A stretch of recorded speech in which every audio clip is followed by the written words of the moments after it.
안녕하세요. 암을 이겨내고 열심히 일을 하며 잘 살아내고 있는 30대 여자입니다. 제 인생에 암과 이혼이라는 단어가 끼어들 것이라고, 그것도 동시에 마주할 거라곤 단 한 번도 생각하지 못했어요. 어쩌다 보니 암도 그리고 이혼까지도 이겨낸 돌싱녀가 되어 있더라고요.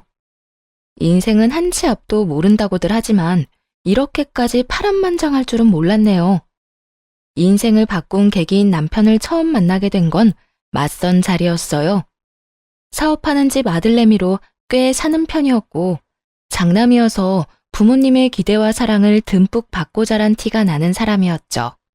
언제 어디서든 여유 있고 당당한 태도가 참 멋있어 보였고, 머지않아 사랑하게 되었고요. 남편 역시 저에게 관심을 보였고, 그렇게 연애를 시작했네요. 연애하면서 시부모님을 만난 적이 있는데 남편에 대한 사랑이 남다르다고 느껴지더라고요. 부모가 자식 사랑하는 마음이야 당연하다고들 하지만 뭐랄까요? 두 분의 모든 관심이 오로지 남편에게 쏠려 있다는 생각이 들 때도 있었거든요. 오죽했으면 시누이가 이런 말까지 할 정도였으니까요. 언니, 나 시집 일찍 간 거 알고 있죠? 그게 다 제가 한평생 장남 사랑에 뒤로 밀리다 보니 사랑에 목말라서 결혼을 빨리 해버린 거라고요. 그러니까 언니, 혹시나 우리 오빠랑 결혼할 거면 우리 부모님을 어떻게 감당해야 할지 미리미리 생각하는 게 좋을 거예요. 이때 시누이의 말을 새겨들었다면 지금 더 나은 모습이었을까요? 그땐 시누이의 말이 괜스레 하는 말이라고만 생각했고, 그래서 그저 웃으며 대수롭지 않게 넘겼어요. 결혼을 준비하는 과정도 순조로웠죠. 시댁보단 아니어도 저희 집도 여유가 있는 편이라 예단을 비롯한 혼수 준비도 평탄했고요. 무엇보다 꽤 사는 집안의 새언니가 도움을 줘서 힘들이지 않고 결혼할 수 있었어요. 다툼 한 번 없이 결혼까지 꼴이 나고 난 후 행복만이 가득할 거라 생각했는데 웬걸요? 막상 결혼을 하고 나니 대수롭지 않게 생각했던 시부모의 아들 사랑은 예상을 뛰어넘어도 훨씬 뛰어넘더라고요. 시모에게서 매일 아침마다 전화가 오는 것도 부담스러운데 전화 내용이 더욱 부담스러웠죠. 아가, 잘 잤니? 네, 어머님. 잘 주무셨어요? 그래. 그나저나 오늘 아침은 뭘 준비하고 있니? 혹시 아침부터 빵이나 먹여서 보내려고 하는 건 아니지? 우리 아들은 아침에 빵 말고 밥 먹는 거 좋아하니까 꼭 밥 해 먹이거라. 아침엔 고춧가루 들어가는 찌개는 끓이지 말고 맑은 국물로 끓이고 반찬 같은 것도 소화시키기 쉬운 것들로 하고 말이야. 네? 아, 네. 그렇게 하도록 할게요. 그리고 내가 생각을 좀 해봤는데 점심은 도시락 좀 싸주거라. 아무래도 밖에서 먹는 음식보단 집밥이 건강에 좋지 않니? 네 신랑이니 수고스럽더라도 네가 도시락 좀 챙겨줘. 알겠니? 난감하더라고요. 저도 아침을 꼭 챙겨 먹던 터라 아침이야 함께 먹으면다고 하더라도 출근 준비를 하며 남편 도시락까지 싸는 것은 부담이 되는 일이었으니까요. 그 순간 알겠다고 대답할까 싶기도 했지만 나중에 거짓말을 들키기라도 하면 더 큰 불호령이 떨어질 것만 같아 그냥 솔직하게 말하기로 했어요. 어머님, 아침밥은 말씀대로 다 할 수 있는데요. 도시락은 아무래도 힘들 것 같아요. 저도 회사 출근 준비도 해야 하고 아침 차리고 뒷정리까지 하면 아무래도 시간이 촉박해서요. 그리고 요즘 밖에서 먹는 음식 예전처럼 그렇게 막 만들지 않아요. 건강식으로 잘 만들어 파는 곳도 많고요. 어떤 식당은 집밥보다도 더 영양가 따져서 식단 짜는 곳도 있고요. 그렇잖아요. 요즘 식당이 예전처럼 조미료 폭탄에 간만 세게 하는 것도 아니고 다들 건강을 중시하니 집밥보다도 더 정성스레 요리해서 팔곤 하니까요. 그래서 한 끼쯤은 밖에서 먹는 것도 상관없다고 생각했는데 시모는 이 말을 듣자마자 통보식으로 이렇게 말하더라고요. 그러면 회사를 그만두거라. 네? 지금 저보고 퇴사하라는 말씀이세요? 왜요? 왜긴 왜야? 너 출근 준비 때문에 우리 아들 도시락 못 사준다고 했잖니. 그까짓 회사 다녀봤자 몇 푼이나 번다고 우리 아들 도시락을 못 사주니? 그까짓 푼돈 내가 다달이 줄 테니까 회사 그만두고 집에서 살림이나 해. 시집을 왔으면 남편 내조를 똑바로 해야 하는 법이란다. 순간 이건 아니다 싶어 확실하게 하고 넘어가야 한다는 생각이 들더라고요. 월급을 위해 회사에 다니는 것도 맞지만 오로지 돈 때문에 회사에 다니는 건 아니었어요. 꿈꾸는 바가 있고 하고 있는 일에 대한 자부심도 상당했거든요. 결혼을 했다고 해서 시모의 말처럼 내조나 하며 살 생각은 전혀 절대로 없었죠. 그리고 지금 참고 넘어갔다간 앞으로 어떤 일로 어디까지 간섭을 하고 들지 상상조차 되지 않았고요. 어머님, 죄송한데 전 남편만큼 제 커리어도 중요해서 회사를 이렇게 그만둘 생각은 없어요. 돈도 물론 중요하긴 하지만 돈보다도 하고 있는 일에 자부심을 느끼고 있거든요. 그러니까 네 말은 회사를 그만둘 생각이 전혀 없다. 이 뜻 맞니? 네, 맞아요. 그래? 그렇다면 일단 알았다. 불호령이라도 떨어질 것이라 생각했는데 생각보다 쉽게 넘어가서 안심했죠. 그런데 그건 그냥 넘어간 것이 아니더라고요. 시모에겐 다른 계획이 있었던 거였죠. 상의 한마디 하지 않고 일하는 이모님을 고용하는 계획 말이에요. 누구는 배부른 소리 한다고 할 수도 있지만 기분이 상당히 좋지 않더라고요. 아무리 급여는 시모가 지급한다고 해도요. 같이 사는 공간에서 제가 없는 동안에도 집을 봐줄 사람인데 제 의견은 묻지도 따지지도 않고 사람부터 보내버렸으니까요. 당장이라도 시모에게 전화를 걸어 따지고 싶었지만 더는 시모와의 분란을 만들고 싶지 않아 남편에게 말했어요. 여보, 지금 이 상황 내가 어떻게 받아들여야 해? 무슨 상황? 아, 이모님, 뭘 어떻게 받아들여? 그냥 좋게 생각해. 엄마가 당신 생각해서 보내준 건데 뭘 그렇게 심각하게 생각해? 돈도 엄마가 주겠다. 당신은 그냥 즐겨. 그러면 되지. 그냥 즐길 수가 없는 상황이잖아. 아무리 어머님이 내 생각을 해서 보내준 사람이라고 해도 우리 집에서 살림에 손댈 사람인데 적어도 나한테 상의는 했어야지. 어떤 사람인지도 모르는데 찝찝하잖아. 별 걱정은 다 한다. 우리 엄마가 설마 이상한 사람을 집에 보냈겠어? 걱정하지 말고 그냥 즐겨. 아침마다 당신이 밥 차리고 뒷정리하는 거 사실 나도 마음이 좋지 않았다고. 이모님이 다 해주니 나도 마음 편하고 당신은 몸 편하고 얼마나 좋아? 남편은 대수롭지 않게 생각하고 있었고 결국 대화를 포기해버렸어요.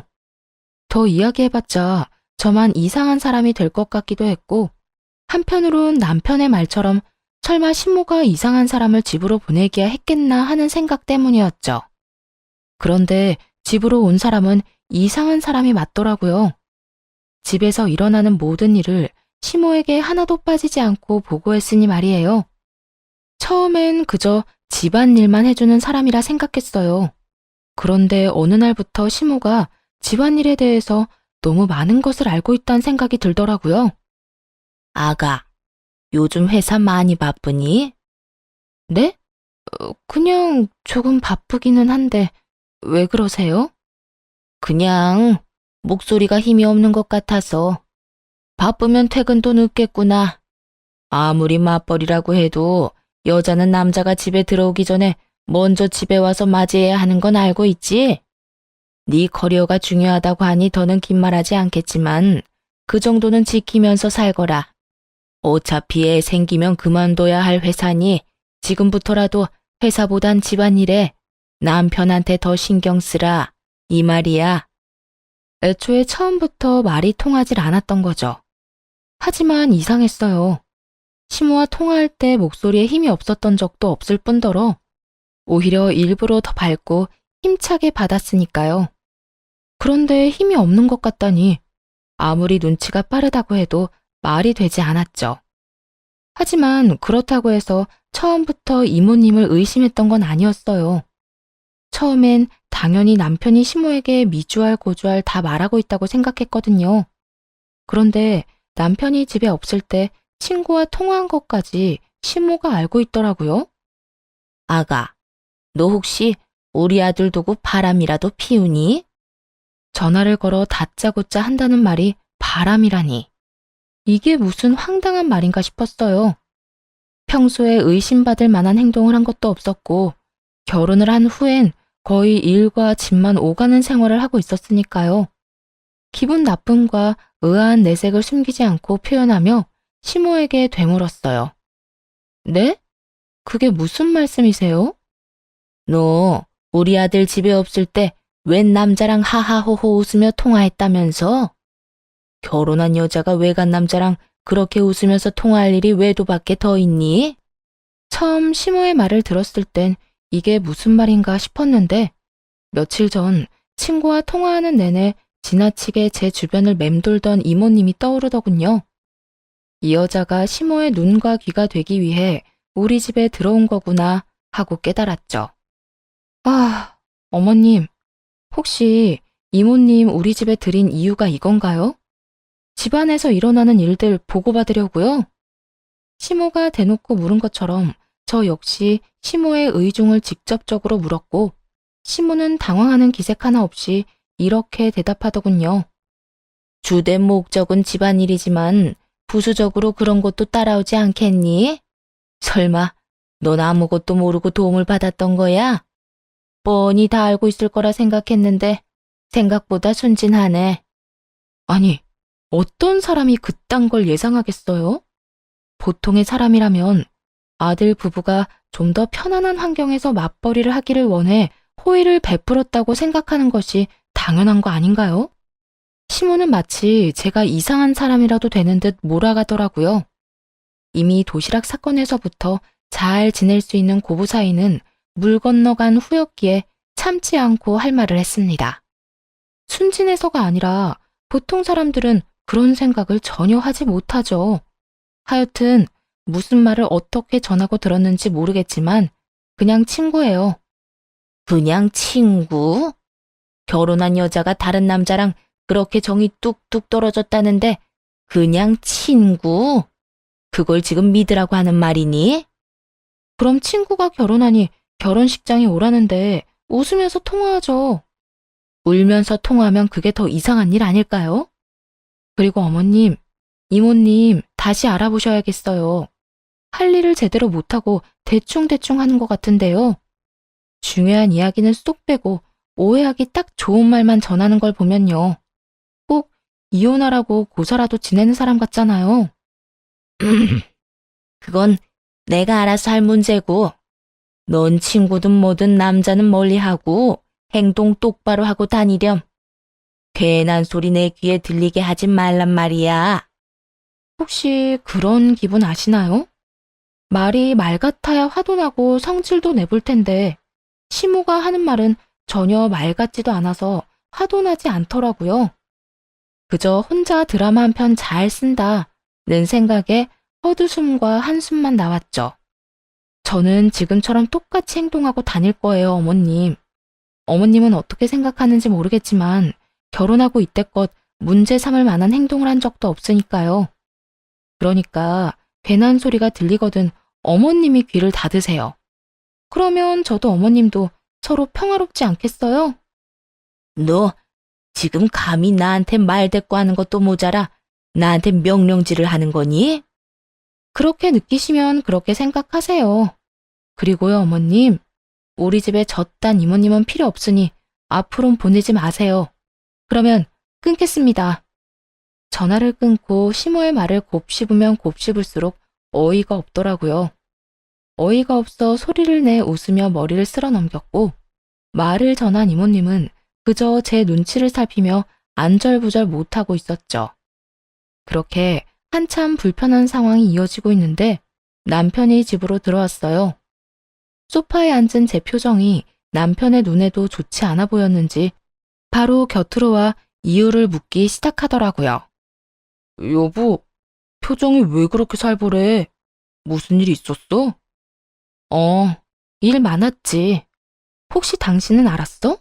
저 이모님, 우리 집안일 해주는 게 주된 일이고, 부수적으로는 우리 집에서 일어나는 모든 일을 어머님께 보고하고 있었단 거?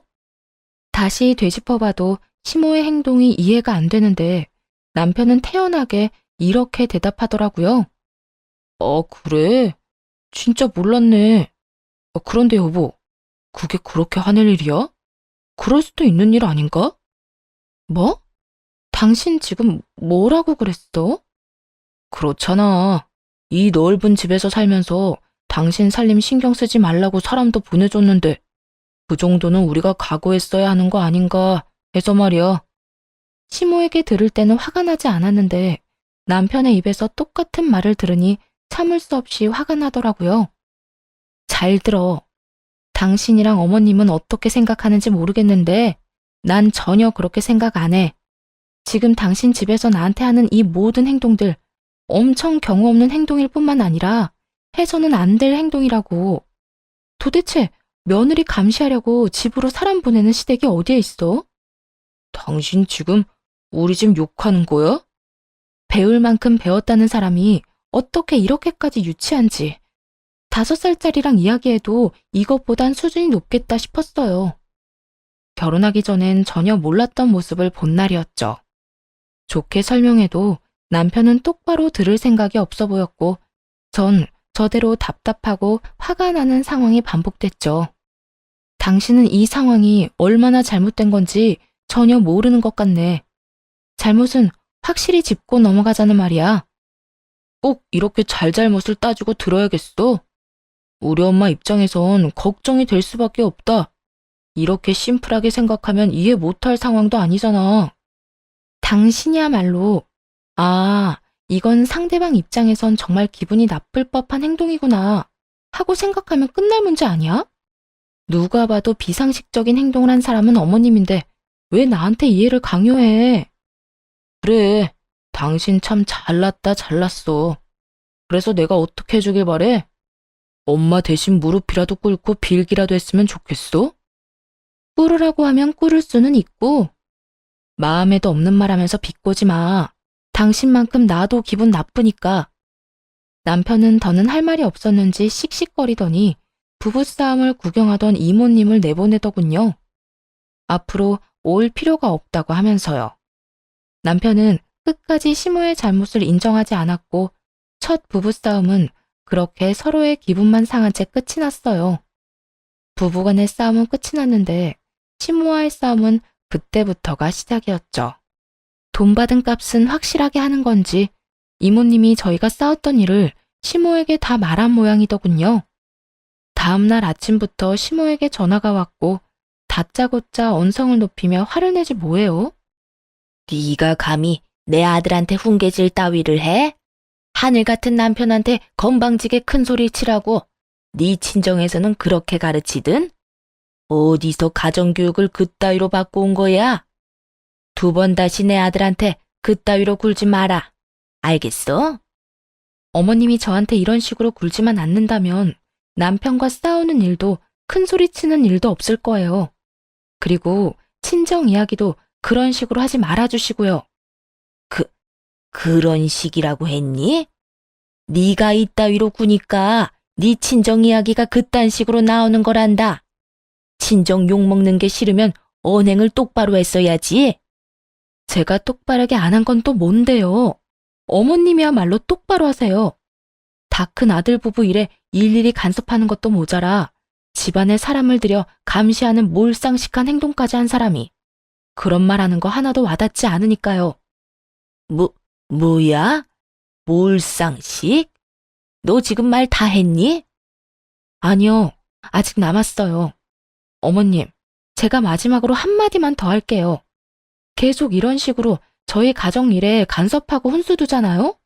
그러면 저 그 잘난 집안의 이혼남 아들이라는 오점 하나 진하게 남겨드릴 테니 그런 줄 아세요. 이 말에 시모는 잠시 멈칫하더라고요. 평소 시부가 입버릇처럼 한 말이 있었기 때문이었죠. 시부는 저희가 결혼 이야기를 꺼냈을 당시부터 자기 가정 하나 지키지 못하는 사람은 회사 일도 못할 거라 했죠. 무슨 일이 있어도 이혼만은 안 되니 신중하게 결정하라고 하면서요. 이전부터 시부의 사업을 남편에게 물려줄 생각이었던 모양이에요. 그리고 이 말은, 즉, 이혼을 하면 회사도 물 건너가니 알아서 하라는 말이기도 한 거죠. 그러니 제 입에서 나온 이혼이라는 말이 나오자 시모가 멈칫할 수밖에 없었고요. 뭐라고? 너 지금 이혼이라고 했니? 나 협박하는 거야? 아니요. 진심이에요. 그래? 어디 두고 보마. 네가 정말 이혼을 할 수 있을지 못할지 말이야.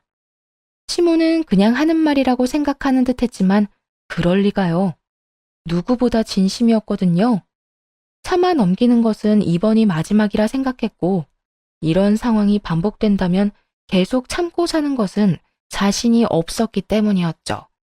그 후 제 말을 진심 없는 협박이라 생각하면서도 혹시 하는 마음에 겁은 났는지 시모에게서 연락은 오지 않더라고요. 시모의 연락만 끊겼을 뿐인데 삶은 다시 평화를 찾았네요. 남편과 완벽한 화해를 한 것은 아니었지만 그럭저럭 부딪히는 일 없이 지냈고요. 이제 좀 독립된 부부 생활을 할 수 있겠다 싶었는데 어느 날부터인가 몸이 계속 아프고 피곤하기 시작했어요. 그래서 여러 검사를 받았고 검사 결과 암이라는 이야기를 들었죠. 다행스럽게도 워낙 초기에다가 양성이라 그렇게 심각한 상황은 아니었지만 30살에 예고도 없이 찾아온 암은 정말이지 너무나도 절망스럽더라고요. 눈물조차 나지 않는 그 상황에서 제일 처음 떠오른 사람은 바로 남편이었어요. 당장이라도 연락을 해 몸 상태에 대해 알리고 위로를 받고 싶었지만 남편의 목소리를 들으면 바로 눈물이 터져 나올 것만 같아 일단 집으로 향했어요. 소파에 앉아 암에 관해 검색을 하고 있으니 남편이 집으로 들어오더라고요. 곧바로 남편에게 몸 상태에 대해서 말해주었어요. 따뜻한 위로를 바라며 말이죠. 여보, 나 암이래. 갑상선암. 뭐? 그게 정말이야? 그런데 여기 이러고 있으면 어떡해. 병원에 있어야지. 그렇지 않아도 입원 날짜 잡아두고 왔어. 나 이제 어떻게 해? 너무 무서워. 어떻게 하긴 뭘 어떻게 해. 수술하면 되지. 포옹은커녕 괜찮냐는 말 한마디 없던 남편은 저의 손길을 피하며 안방으로 가 짐을 싸기 시작하더라고요. 마치 전염병에 걸린 사람 피하듯이 남편의 행동은 재빠르고 거침이 없더군요. 남편의 모습에 너무 당황스러워 말까지 제대로 나오지 않았죠. 당신 지금 뭐해? 짐은 갑자기 왜 싸는 건데? 당신 암이라며? 그럼 병원에 입원해야 할 텐데 그동안 나 혼자 이 집에 있어봤자 뭐해? 우리 집 가 있으려고. 병원에 입원할 때 전화해. 시간 내서 갈 수 있으면 갈 테니까. 할 말이 그게 다야? 그러면? 더 무슨 말을 해야 해? 아, 병원비는 걱정하지 말고 치료나 잘해. 돈은 우리 집에서 해줄 거야. 아마. 몸이 건조한 남편의 언행에 마음이 무너지며 어떤 말도 하고 싶지 않더라고요. 평생을 함께할 것을 맹세한 사람이 암에 걸렸다는데 돈 걱정은 하지 말라는 인간이랑 무슨 이야기를 하겠어요? 남편에 대한 실망감과 이러려고 결혼까지 했나 하는 회의감에 휩싸였고 그렇게 멍하니 있는 동안 남편은 묵직한 짐과 함께 집을 나가버리더군요. 뒤이어 집을 나서자마자 시모에게 모든 사실을 알렸는지 전화가 왔어요. 이야기 들었는데 너 암이라며? 에휴, 싫다 하니까 별꼴을 다 보는구나. 어떻게 병까지 걸린 애가 우리 집안에 들어온 건지. 에휴, 그래서 수술하면 괜찮다니? 며느리가 암이라는데 할 말이 그것뿐이세요? 그러면 내가 뭐라고 해주길 바라니? 눈물이라도 흘리면서 위로라도 해줄 거라 생각했다면 그런 기대는 버리거라. 지금 속았다는 생각에 화가 나 미칠 것만 같으니까. 어찌되었든 너 완치될 때까진 우리 아들 만날 생각도 말고 우리 집에 올 생각도 하지 말거라. 생각 같아선 이혼이라도 시키고 싶은데 앞으로 너 같은 거 데리고 살아주는 걸 감사하면서 살아. 딱 이렇게 말하곤 전화를 끊어버리더군요. 화도 나지 않았고 그저 웃음만 났어요. 하는 꼴이 그 엄마의 그 아들인가 하는 생각이 들기도 했고, 이런 꼴을 보기 위해 이런 상황까지 왔구나 하는 생각이 들더군요. 그리고 이혼을 꼭 해야겠다는 다짐도 했고요. 일단 이혼도 이혼이지만 치료가 우선이었기에 서둘러 입원을 해 수술을 받았습니다. 다행스럽게도 수술은 잘 되었고 경과 역시 좋았어요.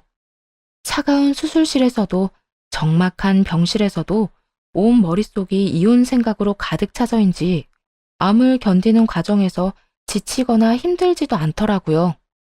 오로지 빨리 암을 이겨내서 보란 듯이 건강한 모습으로 이혼해야지, 그 생각뿐이었어요. 그렇게 시간은 흘러 퇴원을 앞두고 있던 어느 날, 남편과 시모가 병실로 찾아오더라고요. 완치될 때까진 얼굴 볼 생각도 하지 말라더니 봉투를 가지고 왔더군요. 여기 돈 좀 넣었으니 병원비하고 남는 건 몸보신 하는데 보태 쓰거라. 다 나을 때까지 얼굴 볼 생각도 하지 말라더니 병원비 주려고 왔나 봐요. 저도 병원비쯤은 있는데 괜한 걸음 하셨네요. 봉투는 쳐다보지도 않고 냉담하게 말하자 남편은 콧방귀를 뀌고 시모는 혀를 차며 상식밖의 말을 꺼내놓기 시작하더라고요. 그냥 감사합니다 하고 받으면 안 되니? 네가 매사에 이따위로구니 암이나 걸린 거야. 아휴, 말싸움 하려고 온 거 아니고 할 말이 있어서 왔다. 너도 알다시피 우리 집은 손이 귀한 집이다. 그런데 네가 이런 병까지 걸렸으니 네 몸에서 우리 귀한 손주를 보는 건 아무래도 찝찝해서 말이다. 그래서 우리가 좀 준비한 게 있는데 넌 여기에 사인만 좀 하려무나. 이렇게 말한 시모는 종이를 내밀더라고요. 남편이 밖에서 낳아온 자식을 친자식처럼 정성껏 잘 키우겠다는 내용이 적힌 종이었어요. 그러니까 저한테 지금 찍소리도 하지 말고 남편이 밖에서 낳아온 자식이나 키우면서 살아라, 이 뜻이네요? 그래, 상황이 이런 걸 어쩌겠니? 우리도 너한테서 손주 보면 여러모로 좋지만 아무리 그래도 우리 귀한 손주한테 암 유전자를 물려줄 순 없지 않겠니? 대신 거기에 사인하고 잘 지켜주며 살면 앞으로 돈 걱정만큼은 하지 않고 살게 해주마. 당연히 이 모든 건 비밀로 한다는 조건에서 말이야.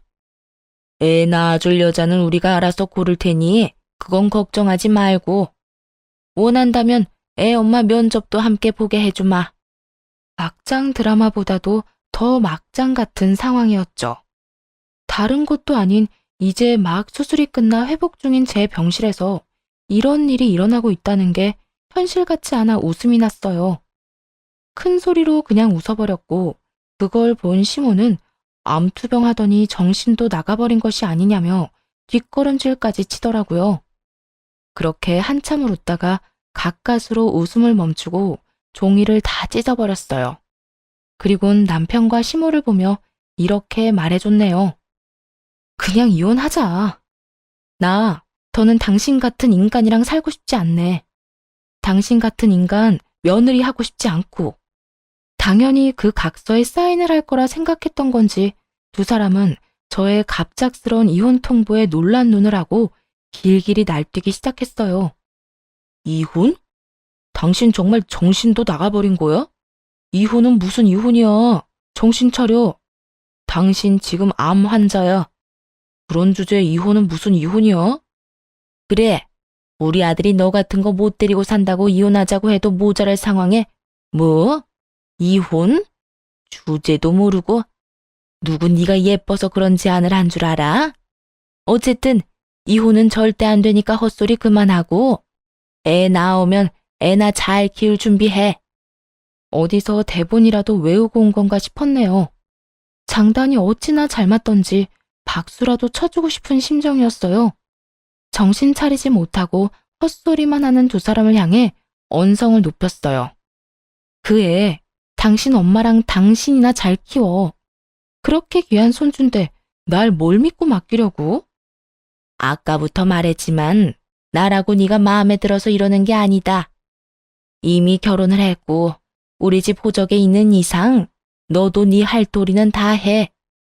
밖에서 낳아온 자식 키워줄 도리는 도대체 무슨 도리인지 알 수가 없네요. 어쨌든 그딴에 키울 생각도 없고 태어나는 대로 이혼할 거니까 그런 줄이나 아세요. 아이, 너 지금 이러는 이유가 돈 때문이니? 왜? 이 봉투에 든 돈이 모자랄 것 같아서 그래? 돈 더 주면 되겠니? 앞으로 돈 걱정 없이 살게 해주겠다는 내용도 각서에 적어주면 만족할래? 시모는 돈을 더 꺼내려 가방을 뒤지기 시작했어요. 그 순간 새언니가 병실로 들어오더니 침대 위에 올려진 돈 봉투를 들고 시모를 향해 이렇게 말했어요. 이 노인네가 듣고만 있으려니 도저히 못 참게 만드네. 이보세요, 아줌마. 돈이 그렇게나 많아? 돈질하라고 싶어 못 참겠어? 그런데 어떻게 하지? 돈은 우리 집도 꽤 있는 편이라 이까짓 거 필요 없는데 말이야. 화가 난 새언니는 돈 봉투 안에 돈을 모조리 꺼내 시모 얼굴에 던져버렸어요.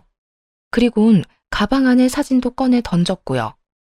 새언니가 던진 사진엔 남편이 다른 여자와 호텔을 들락날락거리는 장면이 무수히 많이 찍혀 있었고, 더 어이없었던 건 여자들이 모두 다른 사람들이라는 거였어요. 여기저기 떨어진 사진들을 보자 화가 다시 끓어오르는 듯 새언니는 두 사람에게 삿대질까지 하며 몰아붙이더라고요. 이딴 더러운 짓거리나 하고 돌아다닌 주제에 여기가 어디라고 찾아와서 그딴 말 같지도 않은 말을 짓거려? 너희들이 그러고도 인간이야? 어떻게 인간의 탈을 쓰고 여기가 어디라고? 새언니의 고함에 두 사람은 아무 말도 하지 못하더라고요. 거기에다 시모도 남편이 이딴 짓을 하고 다니는 것은 몰랐는지 꽤 놀란 눈치기도 하더군요.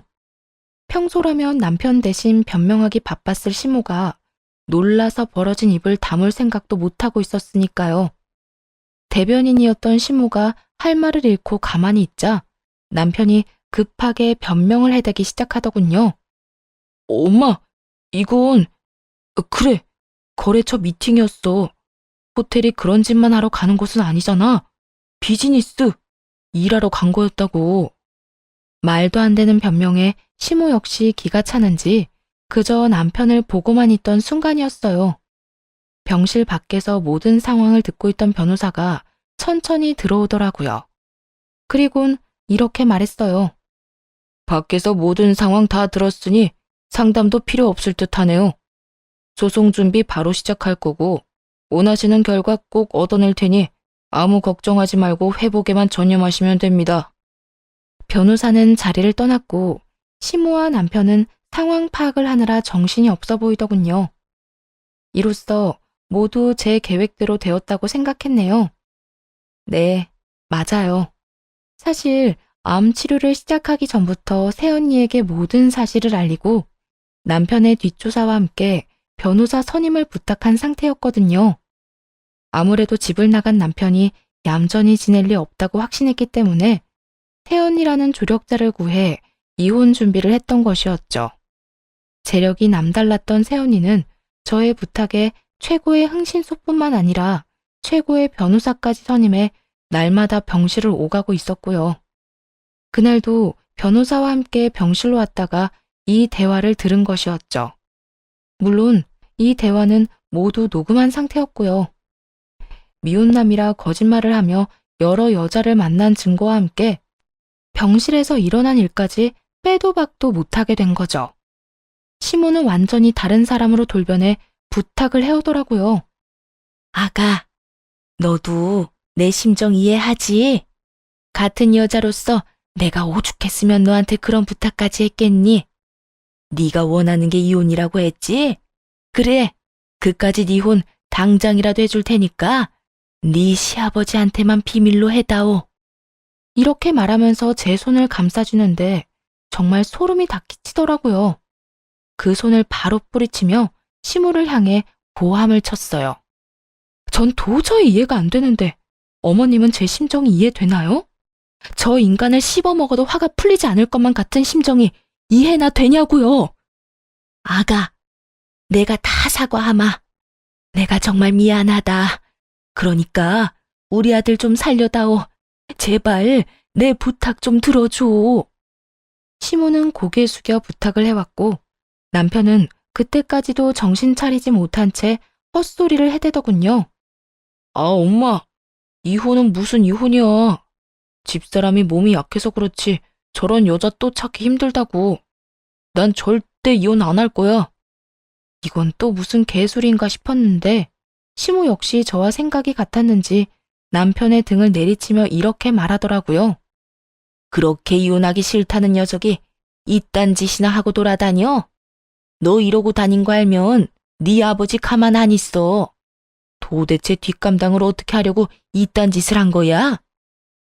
아니, 그게 아니라 정말 실수였어, 실수. 여보, 정말 한순간에 충동적으로 그랬던 거였어. 사실 요즘 우리 그렇게 살갑게 지냈던 건 아니었잖아. 나도 외롭고 건강한 남자다 보니까 한순간 잘못된 결정을 했었어. 그러니까 제발 이혼만은 하지 말자, 응? 당신도 잘 알잖아. 나 이혼하면 그날부터 인생 망한다는 거. 입에 발린 소리로도 사랑하기에 이혼하지 않겠다고는 하지 않더라고요.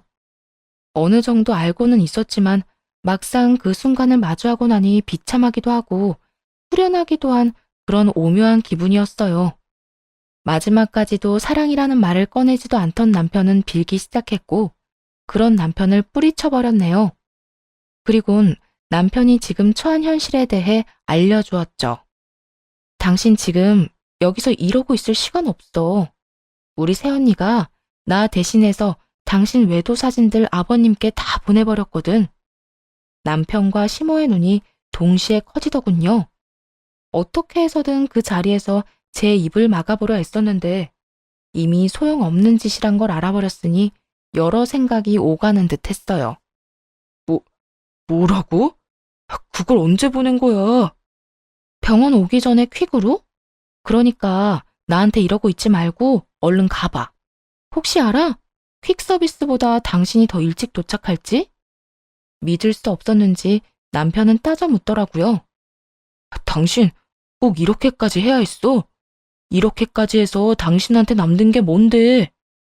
그런 걸 묻기 전에 네가 나한테 한 짓이나 생각하지 그래? 내가 당신한테 뭘 어떻게 했는데? 남편은 진심으로 본인이 한 짓거리에 대해 자각이 없는 것 같더라고요. 이 말을 하는 남편의 눈빛이 진심이었거든요. 그런 남편의 모습에 더욱 화가 나 굳이 입 밖에 내고 싶지 않았던 말들을 꺼내놓기 시작했어요. 비참하고 또 비참해서 하고 싶지 않았던 말들이요. 너 내가 암 걸렸다고 할 때 괜찮다고 말이라도 한마디 했니? 위로는커녕 바로 짐 싸서 집 나가버린 것도 모자라 온갖 더러운 짓은 혼자 다 하고 다녔잖아. 그 더러운 짓거리하고 다닐 동안 난 혼자 입원하고 혼자 수술받으러 들어갔어. 그리고 혼자 회복하느라 너무나도 힘든 시간을 보냈고 말하는 내내 눈물이 차오르는 걸 참느라 얼마나 힘들었는지 몰라요. 스스로가 너무 불쌍해서 또 서글퍼서 계속 울컥하더라고요. 그런 제 기분을 단 1%도 공감하지 못했는지 남편 놈은 이렇게 말하더군요. 이혼하는 건 좋다 이거야. 왜 굳이 아버지한테까지 다 알리는 건데? 그냥 조용히 이혼만 했으면 됐잖아. 이 말을 듣는데 눈물이 쏙 들어가더군요. 아, 이런 인간이랑 내가 무슨 말을 하겠나 하는 생각이 들며 이젠 정말 끝이라고 생각됐어요. 내가 왜? 누구 좋으라고? 조용히 이혼해주면 당신은 아버님 속이고 회사까지 물려받을 텐데 내가 미쳤다고 조용히 이혼만 해주겠어? 난 암에 걸렸을 뿐이지 정신이 나가버린 건 아니거든.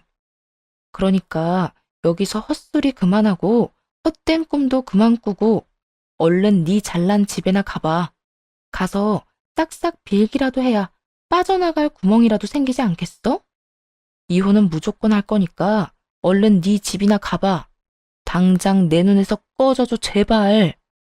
그제야 남편과 시모는 저를 설득하는 것이 소용없다는 걸 깨달았는지 불이 나게 뛰어나가더라고요.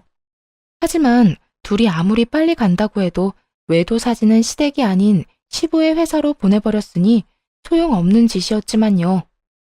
이후 변호사님 덕분에 순조롭게 이혼했고 전 남편은 시부에게 단단히 미운 털이 박혀 그렇게 무시하던 전 시누이보다 못한 취급을 받고 살고 있다고 하더군요. 거기에다 전 시부의 회사에서 쫓겨난 것은 물론이고 집에서마저 쫓겨나 지금은 원룸 생활을 하며 지내고 있다는 소식도 들려왔고요. 듣기론 스스로 번 돈으로 능력을 인정받으면 다시 받아준다고 했다던데 불가능할 것이라고 보이네요. 그도 그럴 것이 결혼 생활을 하며 전 남편을 지켜본 바론 게으르고 아나무인에다가 무엇이든 간절하게 노력해 본 적 없는 인간이었거든요. 그런 인간이 혼자 힘으로 일어서는 건 가망 없는 일 아니겠어요? 이런 예상이 틀리지 않았다는 걸 보여주듯 전 남편에게 연락이 온 적이 있었어요. 아주 구질구질한 이유로 말이에요. 여보, 희진아, 잘 지내지? 덕분에 난 잘 지내는데 넌 못 지낸다고 들었어. 왜 전화했어? 서로 다정하게 이름 부르고 통화할 사이는 아니잖아. 그게, 희진아, 나 부탁이 있어서 전화했어. 혹시 나 돈 좀 빌려주면 안 될까? 내 이야기 다 들었으면 알겠지만 우리 아버지 내가 제대로 된 성과를 내야 다시 받아주시겠대. 그런데 너도 알다시피 내가 남 밑에 들어가서 일할 성격이 못 되잖아. 그래서 사업을 하려고 하는데 돈이 없어. 아버지가 돈줄도 다 막아버렸거든.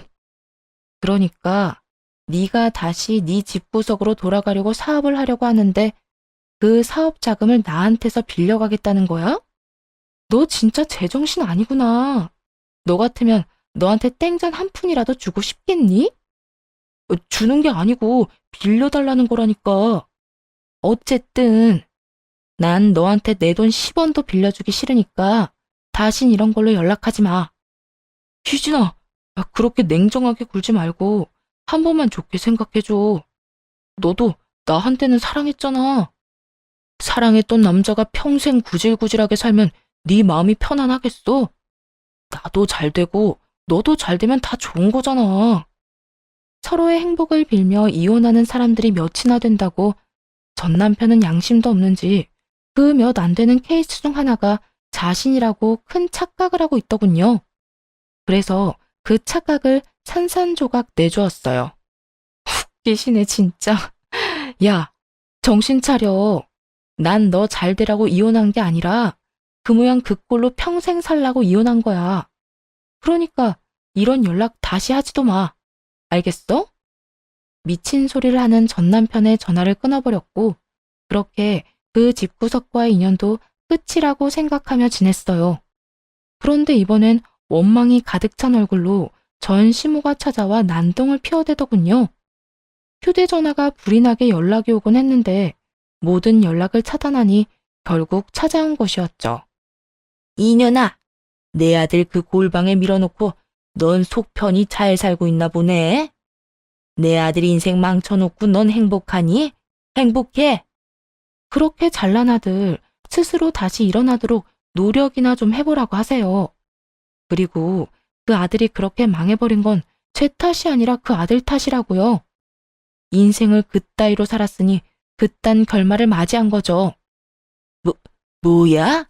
이년이 너 말 다 했어? 덜 했어요. 앞으로는 이렇게 찾아오지도 마세요. 저는 그 집 식구들 보고 싶지도 않고 이야기 듣고 싶지도 않으니까 뭐 좋은 사이라고 이렇게 찾아와서 난동을 피우는 거예요. 너 지금 난동이라고 했니? 진짜 난동이 뭔지 보여줘? 전 시모는 순식간에 저를 밀고 집으로 들어오더니 닥치는 대로 물건들을 던지기 시작했어요. 처음부터 너 같은 건 집에 들이는 게 아니었어. 아니었다고. 그 오점 하나 없던 내 아들이 니까지 것 때문에 골방 생활을 하고 있다는데 뭐? 책임이 없다. 다 내 아들 잘못이다. 고작 그딴 말이나 듣자고 내가 여기까지 찾아온 줄 알아? 당장 내 아들 책임지고 나한테는 무릎 꿇고 빌어. 다 잘못했다고 빌란 말이야. 잔뜩 흥분한 전 시모는 이미 정신이 나가버린 상태였고 섣부르게 대항했다간 다칠 수도 있겠더라고요. 그리고 똥이 무서워서 피하나요? 더러워서 피하지. 전 시모의 난동이 시작되자 경찰에 전화를 걸어 신고해버렸고 얼마 지나지 않자 경찰관들이 와 시모를 데리고 가버렸죠. 그 후 전 시모가 입힌 피해는 다 보상을 받았지만 도저히 화가 풀리진 않더라고요. 똑같은 일이 또 반복되지 말란 법도 없기도 하고요. 그래서 전 시부에게 전화를 걸어 전 시모가 어떤 행동을 하고 돌아다니는지 모든 것을 알렸죠. 아버님, 잘 지내시죠? 그래, 넌 괜찮니? 몸은 좀 어때? 내가 먼저 연락해본다는 게 너한테 면목이 없어서 연락도 못했구나. 몸은 괜찮은데 며칠 전에 어머님이 왔다 갔어요. 뭐? 집사람이? 혹시 나쁜 행동이라도 했어? 네, 찾아와서 그 사람 책임지라고 화를 내더니 집안 물건은 다 집어던지고 난동을 부려서 신고까지 하는 일이 있었어요. 그래서 말인데 아버님이 어머님 좀 말려주시면 안 될까요? 곧 이사를 하긴 할 건데 그동안만이라도 마음 편히 지내고 싶어서요. 통화를 하던 당시 전 시부의 옆에 전 시모도 있었는지 이 말이 끝나자마자 전 시부가 전 시모에게 호통을 치는 소리가 들렸어요. 전 시모의 무조건 잘못했다는 목소리도 들려왔고요. 지금 다신 가지 않겠다는 다짐 받아냈다. 다신 찾아가거나 연락하는 일은 없을 게야. 미안하구나. 그렇지 않아도 여러모로 힘들 텐데. 네가 참 고생이 많구나. 아니에요. 이런 일로 연락드려서 죄송해요. 아니야, 괜찮아. 앞으로 이런 일이 있다면 무조건 연락해다오. 내가 다 처리해 줄 터이니. 전 시부와의 통화는 확실히 효과가 있었어요. 더는 전 시모나 전 남편이 찾아오거나 연락이 오는 일이 전혀 없었으니까요. 들려오는 이야기엔 전 시모는 저를 찾아온 일 때문에 집에서 쫓겨났을 정도로 큰 곤욕을 치렀다고 하더라고요. 정말이지 그 집구석에서 전 시부라도 정상적인 사람이라 얼마나 다행인지 몰라요. 만약 전 시부마저 똑같은 인간이었다면 이혼이 그 인간들에게 복수가 아닌 새로운 출발을 돕는 길이 되었을지도 모르니 말이에요. 그 후 남은 치료를 무사히 마쳤고 지금은 건강하게 잘 살고 있어요. 만병의 원인은 스트레스라더니 온갖 스트레스가 사라지고 나니까 더 건강해진 기분마저 드는 요즘이에요. 회사는 병 때문에 그만둔 상태였는데 몸이 건강해지고 나니 마냥 쉬는 것도 싫더라고요. 그래서 요즘엔 작은 공방을 차려 무리하지 않는 선에서 일을 하고 있어요.